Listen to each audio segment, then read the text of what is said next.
en lisant, en écrivant. Le podcast de lecture versatile de Pierre Ménard.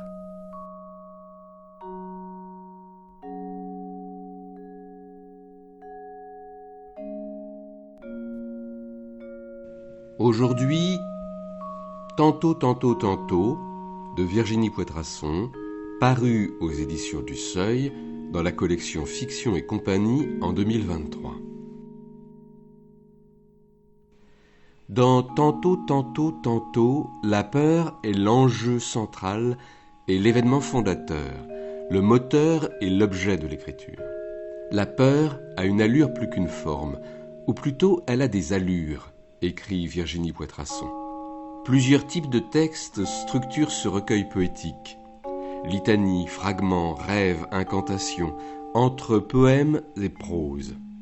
Ces différentes approches du thème soulignent avec leurs ritournelles qui rythment le texte comment la peur réorganise notre espace, nos gestes et notre quotidien. Comment nous vivons au-dedans et au-dehors d'elle. Un livre qui cherche, dans l'hétérogénéité de registres épars, à se positionner par rapport à la peur, manière d'être, de penser et de ressentir le monde pour s'asseoir au bord de soi en attendant la catastrophe. Ni. Nous n'avons rien d'autre que la peur. Ne jamais gommer son reflet pour effacer ses tressaillements. Chaque mouvement de respiration en est une articulation, que ce soit en pleine abondance ou dans l'accélération amoureuse. Aucun garrot pour l'arrêter. Elle est une fine tapisserie du besoin, et surtout un fort montant de sommeil et de croyance. Nos mains arpentent les enfers. Pourtant, même les ectoplasmes ont des limites. Nous voilà attachés aux rives, scrutant le ciel. Tout a-t-il vraiment déjà un nom ? La peur d'être en train de rêver, la peur de porter un monstre, la peur des extrémités, la peur que tu ne sois pas à la maison, la peur de ne pas pouvoir prendre une tasse, la peur des palpitations, la peur que ma vue ne se change pas en mots, la peur des polémiques. Peut-être que si ces peurs livraient leur nom, nous flotterions au-dessus de la nécessité, nous filerions. Sans voir de dégâts majeurs, sans aucune menace sur le mont Rochemort ou d'évidence de propagation. Nous ne cherchons au final qu'à pailleter, à donner l'essentiel au strass. À quelle distance se situe notre peur ? La peur a pour mesure la distance entre un événement et sa représentation mentale. Dans notre calcul, n'oublions surtout pas de tenir compte de l'effet de distorsion. L'exemple le plus commun étant celui que renferme le jeton acheté et le train fantôme. Vous l'estimez situé à quel millimètre de votre peau ? Aussi loin qu'une terre dévastée et brûlée par le vent, ou de l'autre côté de la fenêtre de votre maison d'enfance. Les années ont passé. Il ne s'agit que d'une invitation à rêver, au-delà des projecteurs du souvenir, loin des réfugiés, des ouvriers et des esclaves. Vous distinguez de la route la fumée qui sort de la cheminée de cette petite maison, blottie dans le paysage. Les années y vidées. Spectre de l'âtre, vœux cuits à l'étouffer dans la poitrine. Ne jamais oublier, dans l'effroi, de respirer selon la règle de 3. Conjuration 1 et 2. Conjuration 1. Les noms viendront avec leur corps, éclectiques, sans tête, cousus ensemble.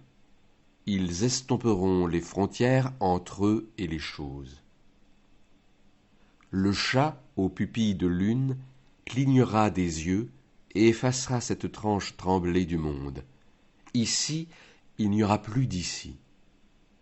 Là, où l'on se tient muet, de l'autre côté du langage, sur le versant interne, il restera longtemps un avant-goût de la mort.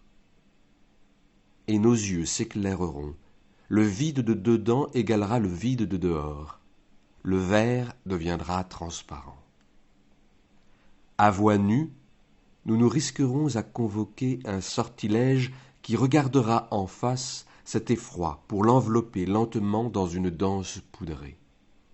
Tout en battement d'ailes, la ritournelle mêlera vert pâle et bleu, brun rose et pointe de jaune, papillons talismans aux ocelles transparents qui fixent du regard toute menace, toute terreur et l'éloignent. Conjuration 2. Laisser à disposition de l'eau à l'entrée de la maison. Installer des pierres près du feu pour que les spectres s'y chauffent à l'aise. Sentir un glissement d'espace dans l'espace et voir les dernières apparences s'évaporer sans rencontrer d'obstacle, passant par la fenêtre, une fente ou la cheminée. Aérer l'air dormant de la maison, l'ombre arquée, yeux douloureux dans le noir. Longer les murs extérieurs, faire des pas de moins d'1 mètre, calculer sa circonférence par rapport à l'inclinaison du soleil, prévoir ses longitudinales. Mesurer tout, du petit au tout petit. Respirer propre, sec et frais. Entamer quelques sauts aux alentours et se rasseoir en attendant. En attendant, oui.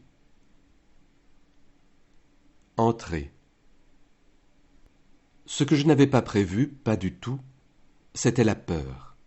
Une toute petite peur, surgit comme ça un après-midi d'automne, comme on ramasse un chat perdu dans la rue, ou un rhume. J'avais attrapé une peur. J'avais le choix entre l'accueillir en entonnant un chant d'orage maori, Poloae o Keli Kolani, et la repousser en portant sur moi une pierre d'invulnérabilité.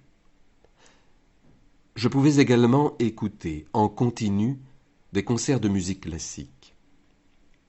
Leur diffusion par haut-parleur avait rassuré les habitants de la ville de Tchernobyl lors des semaines qui suivirent l'accident, en avril 1986. Je ne fis rien de tel.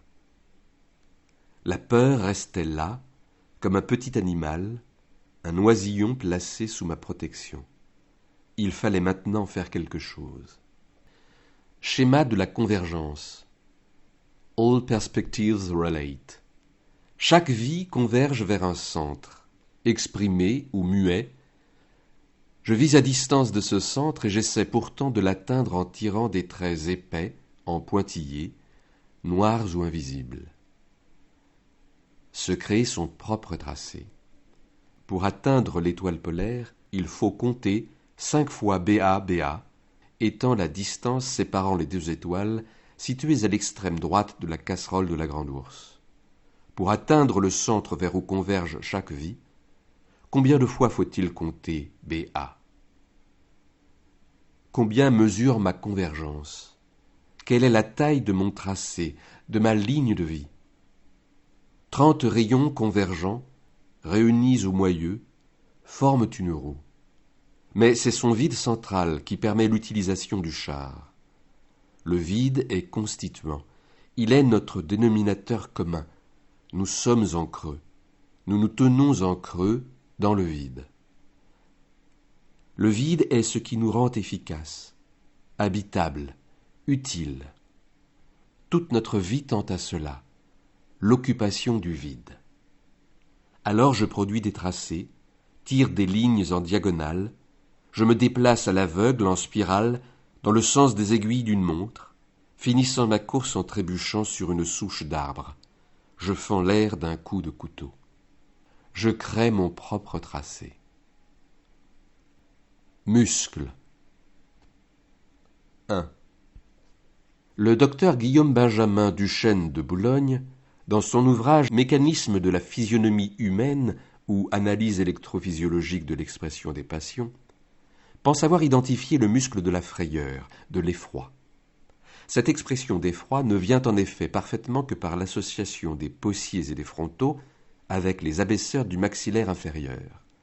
L'agrandissement de l'ouverture palpébrale et le regard hagard ajoutent certainement à l'effet de leur expression.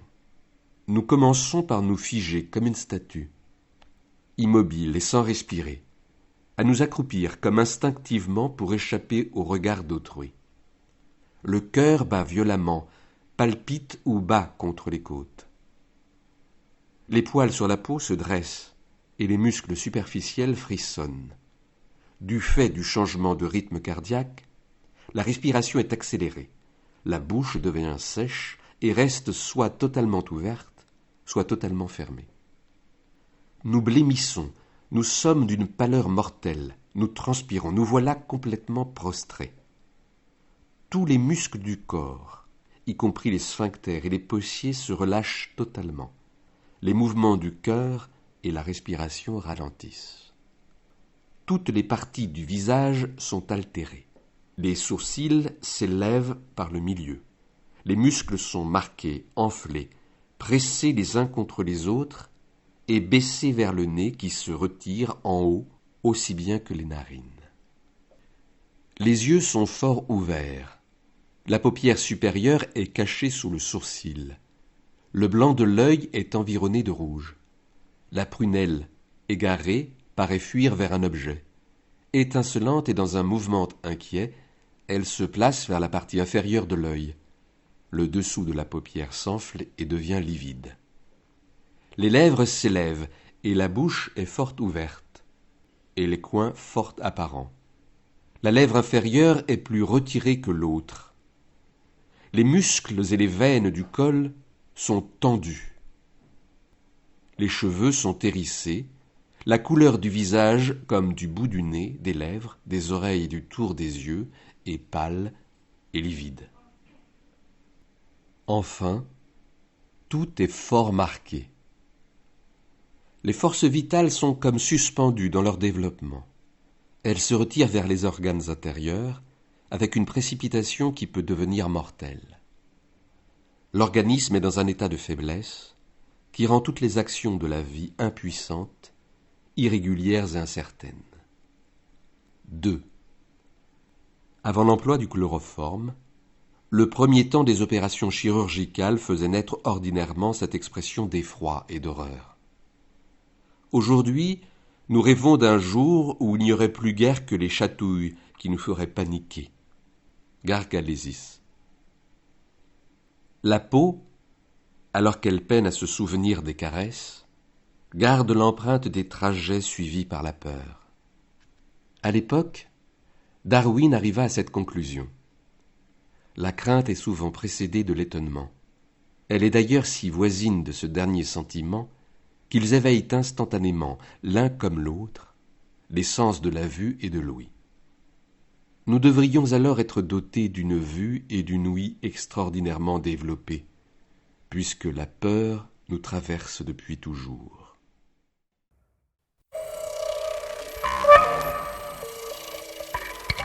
En lisant, en écrivant. Le podcast de lecture versatile de Pierre Ménard.